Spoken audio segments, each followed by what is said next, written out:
Good evening, my wicked friends. Hugo G. Rave here on Wicked Cinema. In 2002, one particular British horror film raised heartbeats and eyebrows worldwide. With its realistic home video aesthetic, it captivated the imaginations of audiences worldwide. The film was 28 Days Later, written by Mr. Alex Garland and directed by Mr. Danny Boyle. Mr. Boyle has gone on to direct some of the most visually compelling films in our generation. Movies like Slumdog Millionaire, Sunshine, and Millions.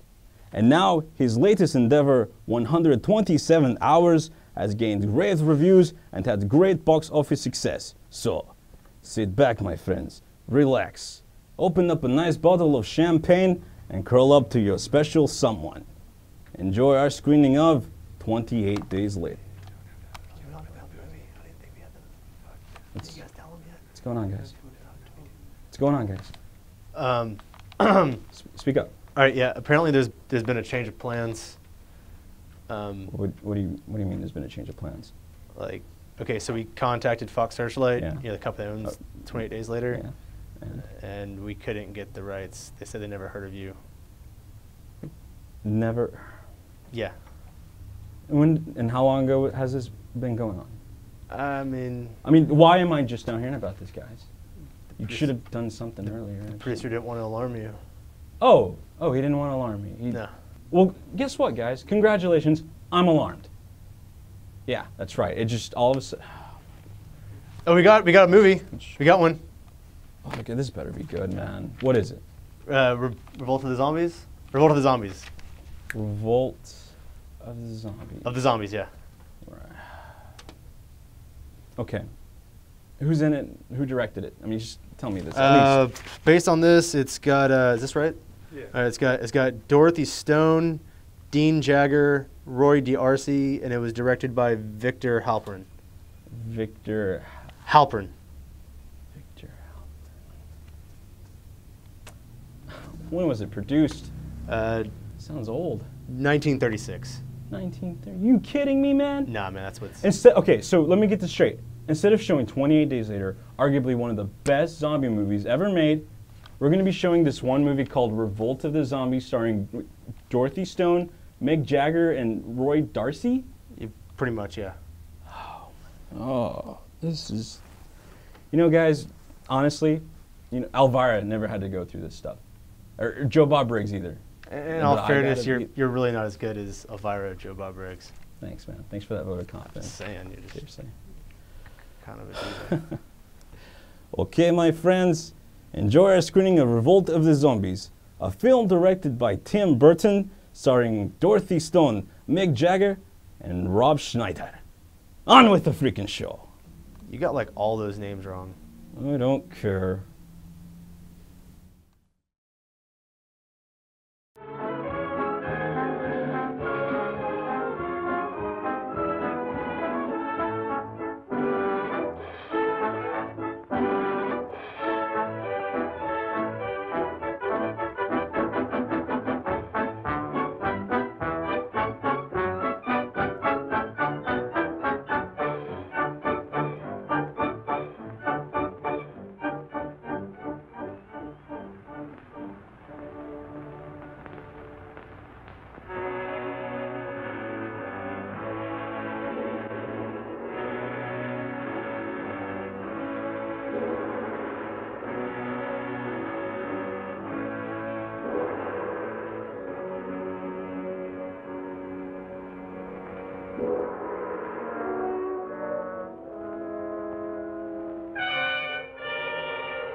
No, Captain Luke.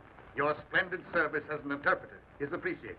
But when you try to tell me stories of mesmerism, occultism, men without souls, hordes of supermen capable of annihilating armies of trained men, you make me wonder which of us is sane. General, I dare say I failed in my presentation of the facts. No, not facts, but the ravings of a mad Cambodian priest. No, Luke, it's too fantastic. Read that last. To General Headquarters. Austrians bringing up veteran shock troops. One Stand moment. I wish I could believe in your robots. I could use several regiments of them right now. That's all. Yes, sir.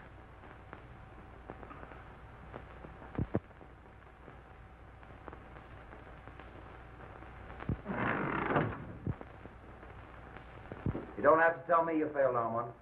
I can read your emotions in your face just as easily as you read the dead languages. Can't find a language in which to convince General Duval. No, the chances are you apologized, stammered, he barked, and you retreated without firing a shot. Wish I had your assurance. Faculty of knowing your objective and driving straight at it. Well, it's simple. Just impress the other fellow you know more than he does. It has been called ego, Cliff. Oh, yes, but I like the American phrase better. Intestinal fortitude. Don't rub it in. Well, someone should. You know, I admire your knowledge and you envy my ego. Well, I'll take half your knowledge and you take half my ego and we'll have two smart men. How much of this high priest story you believe? Oh, I think there is such a thing as black magic. Call it superstition if you want, I don't know. But I don't believe that you can turn human beings into automatons or, as you call them, zombies. Do you believe in mental telepathy? Might be something to it, I don't know. Well, science does. It's an established fact, Cliff, that in the Orient, the last of an ancient race lives by the laws of telepathy. Their knowledge, their rituals, they're guarded by just such priests as this man, Tiong.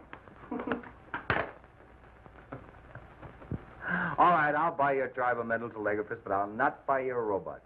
Now, look, Cliff. Tiong here comes from Angkor, where, according to their legends, Angkor was built by these robots. Thousands of tireless, feelingless human machines. Yes, I know, and they call them zombies. Controlled and directed mentally by their priest king. Yes, and Tiong here is the last descendant of that priest king and the only man alive that knows the secret of the zombies. Tiang. Bakan oi tava. Bakan am tiang. Nya oi tang tanei. I don't believe a word of it. He says that the general keeps his ears in the ground like the ears of a corpse. That he'll not listen to the words of wisdom. What does he want to do? Get the general some earphones? Eva prai Attila. Atek. Shang. Shang vatoi. Akipula. Tiong still insists his gods say he must create zombie soldiers. He says he'll show us how a handful of zombies can take an entire enemy trench.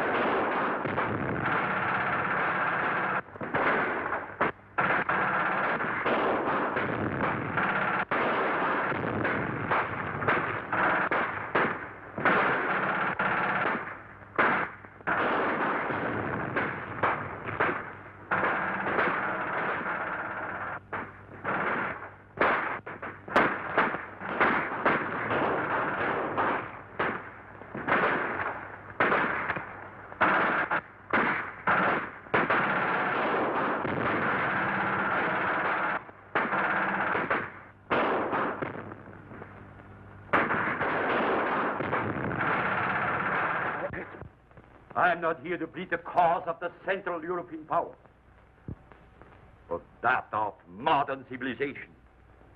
In the name of humanity, you must not go further with your experiment. It may mean the destruction of the white race. General Von Schelling, the responsibility is not ours.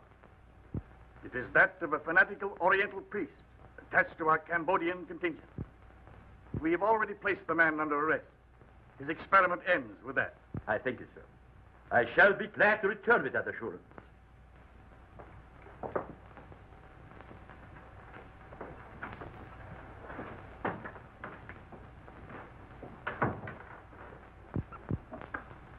Then we are agreed that since the priest Tiong refuses to reveal his secret, he is a menace so powerful that he must be confined where he never again can use his occult knowledge. Quite right, General. Right? I suppose so. I am in the call.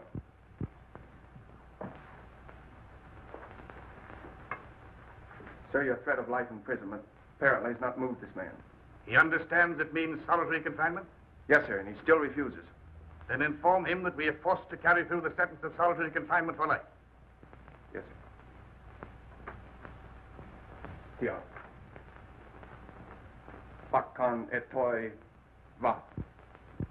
He is to be confined to his quarters pending his removal to military prison. Yes, sir. On guard.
Gentlemen, the priest Tiang was murdered. Murdered by someone who did not want the Allies to benefit by his power to create robot soldiers. Or perhaps by someone who tried to take the secret from him to become the greatest force in the world. True. When dealing with these Orientals, you deal with fatalists. Death to them is a transition to a better life. Thoroughly understandable. But his method of creating these zombies must be on record somewhere. So I believe, sir. And it could only be in one of the temples of Angkor. Then we must find it. And when this war ends, our duties will not end with it. I make a suggestion and ask that each of you bring it to the attention of your government. Urge them to sponsor jointly an expedition to the lost city of Angkor. And for general appearances, let it be a private expedition. Find the secret of the zombies, destroy it. Then we shall have... The end of the white race is at hand on Revolt of the Zombies. I personally like the way the film grabs us and pulls us into this world filled with terror and fear. I also like the way the film introduces us to our protagonist, a man named Jim, who woke up in the hospital with no recollection of what's going on. But that is the least of his worries, because there is a horde of flesh-eating zombie. That's not the beginning of Revolt of the Zombies. Sure it is? No, that's the beginning of 20 Days Later. No, I'm pretty sure it's this movie, man. Hugo, you need to move on. Okay, we're not going to show 20 Days Later. We're showing Revolt of the Zombies. Okay, man. Just get off your high horse for half a second. Hey, I'm asking here. This is a sincere question, guys. Who's hosting this show? Because last time I checked, that was my name on the credits. Well, your name's on the credits, but... And not yours. And not yours. You guys are... Well, then do it better. Hey, look, man, it really wasn't that hard to find, a good, decent zombie. There's Dawn of the Dead, Return of the Living Dead, even Shaun of the Dead, man. All those cost money that you don't have. So the best thing you could do is just pick up this one movie with the word zombie in it from the public domain website, right? That's pretty much what we did, right? Yeah, that's pretty much it. Come on, man, get me better than that, Fontana. Dude, you're not even trying. Look, this is what I've seen from Revolt of the Zombies, okay? It's a group of supposed zombies scaring the crap out of these supposed racist British guys with supposed nice little British suits and these supposed little cigars. And maybe they're on some kind of expedition. I don't know. Like, I wasn't paying attention to the movie, man. I really wasn't. And this little supposed country of New Zealand. Cambodia. I'm pretty sure it's New Zealand, man. And I'm pretty sure that Cambodians don't live in New Zealand, dude. Oh, so you know everything all of a sudden, Mr. Geology expert? Actually, I did get my minor in world geography. All right, nerd. I mean, who lives in Cambodia then? Cambodians? Smartass. Wow. Wow, what? It took you a long time to come up with that supposedly witty remark of smartass. Okay. Only a group of British survivors can help the white race in the small country of New Zealand. Cambodia. Whatever, man. In the small country of Cambodia, here on our screening of Revolt of the Zombies. We're now going to a quick commercial break, but when we return, more of our film. You're a jackass.